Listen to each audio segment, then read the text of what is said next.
আসসালামু আলাইকুম। সবাই কেমন আছেন? আশা করছি ভালো আছেন। আল্লাহর রহমতে আমরাও ভালো আছি। তো এই তো সকালবেলা বৌমা নাস্তা খাইয়া নিতেছে। আর টিপু ঘুমাইতেছে। কেননা মাহিন, টিপু ওরা রাত ভরে আড্ডা দেয়। আর এই যে বেলা পর্যন্ত ঘুমায়। তো বলতেছে ওরে ডাক দেওয়ার দরকার নাই। যেহেতু অনেক বেলা হয়েছে তুমি খায় নাও। ও যখন ওঠে তখন হয়তো খাবেনে। তো এখানে যে জারফিন আপু আবার খাইতেছে। জারফিন আপাকে বললাম যে একটু ভাজি দিয়ে খান। বলতেছে যে না আমি চা দিয়েই খাবো। কেন যেন ভাজি জারফিন আপা খাইতেই চায় না। আর এই যে এতিমের মতো জুবাইয়ের ঘুমের ওইটা বইসা আছে। মানে ওর ঘুমের থেকে উঠলে ওর মুড মাইন্ড চেঞ্জ। আর এদিকে যে খুশাপু রান্না বান্নার আয়োজন করতেছে। এখানে গরুর মাংস রান্না করবে, আজকে পোলাও রান্না করবে, রোস্ট, তারপরে বেগুন ভাজা এগুলা রান্না করবে। আজকে বউরা যে আসছে আজকে হচ্ছে দ্বিতীয় দিন।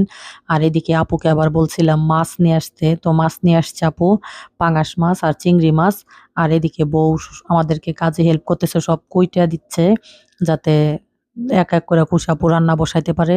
তো এখানে প্রথমে মাংসর পেঁয়াজ কাইটা দিল, তো এক এক করে বাকি সব রান্নারও পেঁয়াজ কাইটা দিবে। আর এদিকে আপু বাজার করে নিয়ে আসলো, বললাম যে মাছটা কোটার দরকার নাই রেখে দাও, তো বৌমা বলতেছে না আমি সব কাইটা তারপর মাছটাও কাইটে দিব। আর এদিকে আপু এই যে টানতেছে বৌমার কাজ করার দরকার নাই দরকার নাই, বৌমা বলতেছে না আমি কাজ করব।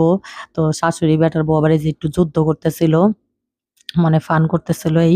আর কুশাপু গরুর মাংসতে মানে টাটকা জিরা আর এলাচ বাইটে দিবে, তাইলে খাইতে অনেক মজা লাগে এর জন্য আর কি। আর ফ্লেভারটা অন্যরকম আসে এরকম যদি টাটকা জিরাটা বাইটে দেওয়া হয়, অনেক টেস্ট হয় মাংসটা খাইতে। তো এখানে সুন্দর করে বাইটে নিল কুশাপু, এখন এই যে মাংসের ভিতরে দিয়ে দিবে। আর যেকোনো মাংসতেই যদি ন টাটকা, টাটকা আদা, রসুন তারপরে জিরা এভাবে বাইটা দেওয়া যায় খুবই টেস্টি লাগে।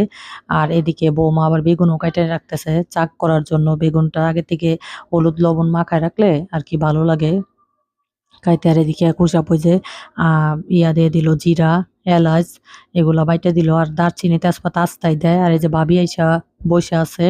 আর এদিকে বৌমাকে বলল যে একবারে সালাদটাও কাইটে রাখো। তো বৌমা সালাদটাও কাইটে রাখবে একবারে। একবারে কাটে রাখলেই ভালো হয়, নাহলে পরে আবার খেয়ালও থাকে না, আবার ঝামেলা। তো সব কাটা শেষ, এখন বৌমা এই যে মাছগুলা বের করে নিতেছে। আর মাছগুলা খুবই তাজা ছিল। বৌমারে বললাম যে বৌমা কোটার দরকার নাই, বৌমা বলে যে না কইটা রাখি, যেহেতু তাজা আছে চিংড়ি মাছগুলো এখন কইটা রাখলেই ভালো লাগবে, নয়তো বা মাথাগুলা পড়ে যায় পরে কাটতে গেলে।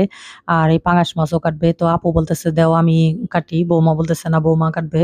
তো দুইজন এটা নিয়ে আর কি তর্ক বিতর্ক চলতেছে কে কাটবে। তো অবশেষে আপুই কাটবে মাছগুলা। এই যে বৌমা চিংড়ি মাছ কাটতেছে আর আপু বলতেছে পাঙাশ মাছ কাটবে। তো আমি আবার বলতেছি বৌমা আপুর কাছেই দাও, আপু তাড়াতাড়ি করে মাছগুলা কাটবে নে। আর তুমি মুরগি ২ টা ছুইলা দাও, নাহলে আবার রান্না লেট হয়ে যাবে। তো আপু এখন এই যে মাছগুলা কাইটে নিচ্ছে। আর মুরগির পাক কাইটে দিবে আর বৌমা হাতে মুরগিগুলা ছুলবে, তাইলে আপুর কাটতেও সুবিধা হবে। সবাই একসাথে হইলে যা হয়, মানে কাজের চেয়ে গল্প বেশি।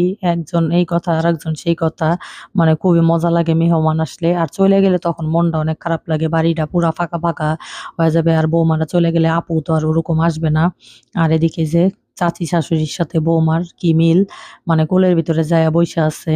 তা আমরা যখন সবাই একসাথে হই এমনই মজা করি। আর এদিকে এই যে খুশাপা আবার রোস্টের জন্য বাদাম এগুলা সব বাইটে নিতেছে। আর টাটকা বাদাম এগুলা বাইটা নিলে ঘ্রাণ হয় ভালো রোস্টটা। আর আগে থেকে বাইটে রাখলে এই যে জয়ত্রী, পোস্তদানার এগুলা ঘ্রাণগুলা চইলা যায়। তো এর জন্য খুশাপু রোস্ট রান্না করার সময় টাটকাই বাইটে দেয়। আমিও মানে বাইটে দেই, শুধু জিরাটা এমনি গুঁড়া করে রাখি যে আগে থেকে ধইনা জিরা ওইটা দেই। আর এখানে খুশাপু পোলাও বসায় দিবে। তো পরিমাণ মতো তেল আর এলাচ, দারচিনি, তেজপাতা, পেঁয়াজ একটু লাল করে ভাইজা তারপর এটার ভিতরে আবার চালটাও একটু ভাইজা নিবে। আর পোলাওর চালটা এভাবে ভাইজা নিলে একটু খাইতে টেস্ট হয়। তো খুসাপু চাইলটাও ৫-১০ মিনিট ভাইজা তারপরে এটার ভিতরে গরম পানি দিয়ে দিবে। দিয়ে দিল পরিমাণ মতো লবণ। আর এইভাবে ভাজলে পোলাওটা একদম পারফেক্ট ঝরঝরা হয়। পরিমাণ মতো এই যে পানি দিয়ে দিল।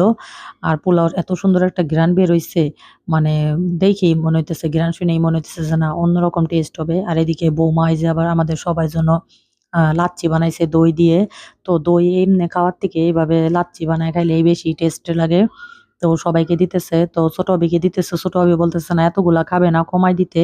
তারপরেও বৌমা গ্লাস ভরে দিছে। তারপরেও ভাবি কমায় নিতেছে, বলতেছে না আমি এতখানি খাবো না। আর আমি বলতেছি, "বৌমা আমার পেট ভরা। আমি তো খাইতেই পারবো না মনে হইতেছে।" কয়, "না আমি বানাইছি তারপর অল্প একটু খাইবেন।" তো এক, এক করে সবাইকে দিয়ে দিচ্ছে বৌমা। আর ভাবি খাইয়া বলতেছে, "খুবই টেস্ট হইছে নাকি?" বৌমা নিজে হাতে বানাইছে, আবির আর বৌমা। তো আপুর বানানোর কথা ছিল। তো আপু যেহেতু মাছ কাটতেছে তো অনেকটাই লেট হয়ে যাবে। আবার খায়া দেয়া আবার দুপুরে খাওয়ার টাইম হয়ে যাবে। এখন 12:30 বাজে। তো এর জন্য এখনই বানাইলো। তো বৌমা বলতেছে, "আমি আর আবির বানাই।" তো আমি বলতেছি, "তাইলে বানাও তুমি আর আবির যদি পারো।" তো এদিকে টিপুকে দিল। টিপুও খাইয়া বলতেছে, "না খুবই টেস্ট হইছে।" তো সবাই খাইয়া নিল। তো বৌমা এখন আপুকেও দিবে। আবিরকেও দিয়ে দিল। আপু তো মাছ কাটতেছে। আপুকে যে খাওয়াই দিতেছে বৌমা। তো আমাকেও বলতেছে, "আমি খাইতে চাইতেছি না। কেননা এখন যদি এটা খাই আমি আর খাইতে পারবো না। আমার আবার খাওয়া-দাওয়ার সমস্যা। খাওয়ার আগে যদি মানে হালকা পাতলা কিছুই খাই আমি দুপুরের খাবারটা খাইতেই পারি না। মানে তৃপ্তি কইরা অল্প একটু খাইলেই আর খাইতে পারি না। তো এর জন্য আমি এখন কিছুই খাবো না। আর এখন এই যে বৌমা খাইয়া নিবে। বৌমার নাকি অনেক টেস্ট লাগছে। তো ১ম যেদিন আসছে আপু বানায় দিছিল। দই দিয়ে আগে থেকে যে ফ্রিজে দই ছিল ওই দইটা দিয়ে বানাইছিল। তো ওদের কাছে খুবই ভাল লাগছে। তো এখন বলতেছে, "বুবু তাইলে দই না খাইয়া এভাবেই খাই।"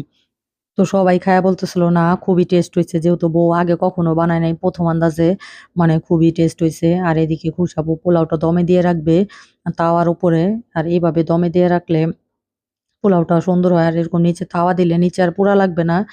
আর যদি এমনি ডাইরেক্ট দেয় তাহলে নিচে অনেকটা পোলাওই পুড়া লেগে যায়। আর তাওয়া দিয়ে রাখলে আর পোলাওটা নিচে লাইগে যায় না। অন্যরকম মানে ঝরঝরা হয়। আর এইখানে খুশাপু এখন একটু জাফরান দিয়ে দিবে। তাইলে একটু লাল হবে। দেখতেও ভাল লাগবে, খাইতেও ভালো লাগবে। তো খুশাপু পরিমাণের মতো দিয়ে দিল। কিন্তু জাফরানটা গুলানো বেশি হয়ে গেছে। বাকিটুক ডিপে রাইখা দিবে। তো এখানে বেশি দিলে আবার পুরাটাই লাল হয়ে গেলে আবার অতটা ভাল লাগবে না দেখতে। আর আপুর এই যে মাছ কাটা শেষ।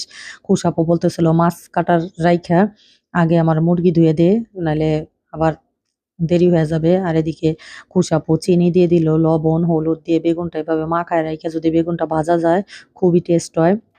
আর সবাই মিলে একসাথে খাইলে যেমন মানে আনন্দ, তেমন সবাই মিলে একসাথে কাজ করলেও তাড়াতাড়ি হয়ে যায়। নয়তো একের উপরে জুলুম হয়ে যায়। যেমন ১০ জনের খাবারও একা খাওয়া যায় না, ১০ জনের কামও একা করা যায় না। তো বৌমা, আপু সবাই মিলে একসাথে করল, খুশাপু।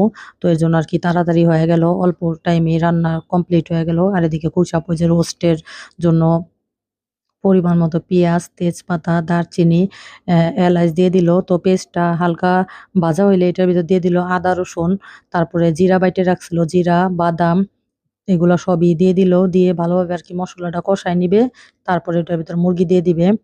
তো এইখানে মরিচের গুঁড়াও দিয়ে দিল। তো খুবই শর্ট টাইমে রান্না-টান্না কমপ্লিট হইছে আলহামদুলিল্লাহ। আর গল্প-টল্প করতেছিলাম। আমরা তো ভাবতেছিলাম যে আজকে মনে হয় খাইতে ৪টা বাইজা যাবে। তো ৪টা বাজবে না। ২টার ভিতরে ইনশাআল্লাহ আমরা সবাই খাইতে পারবো। আর সবাইকে বলতেছি যে গোসল করে একবারে রেডি হয়ে নাও যাতে একসাথে খাইতে পারি। নাইলে খাইতে যাবো, এ বলবে যে এখন গোসল করব। এই কাজ, সেই কাজ। তো এর জন্য বলছি যে সবাই একসাথে খাবো। তো কষানো হয়ে গেছে। এই যে এখানে পরিমাণ মতো ঝোল দিয়ে দিল। আর এই মুরগি তো সিদ্ধ হইতে বেশি টাইম লাগবে না। এর জন্য ঝোলটা কমই দিল। আর এতগুলা লোক খাবো একটু তো ঝোল লাগবেই। এক টুকরো করে রোস্ট নিয়ে তার সাথে আবার সবাই একটু করে ঝোলও চাবে। আর এখানে নামানোর আগ দিয়ে খুশাপু আবার এই যে একটু সস দিয়ে দিল। আর টক দই দেয় নাই। টক দই ছিল, বলতেছে সস দিলে টক দই দেওয়ার দরকার নেই। তো আজকের মতো ভিডিও এ পর্যন্ত। ভালো লাগলে সবাই লাইক, কমেন্ট, শেয়ার দিয়েন। চ্যানেলটা সাবস্ক্রাইব করেন।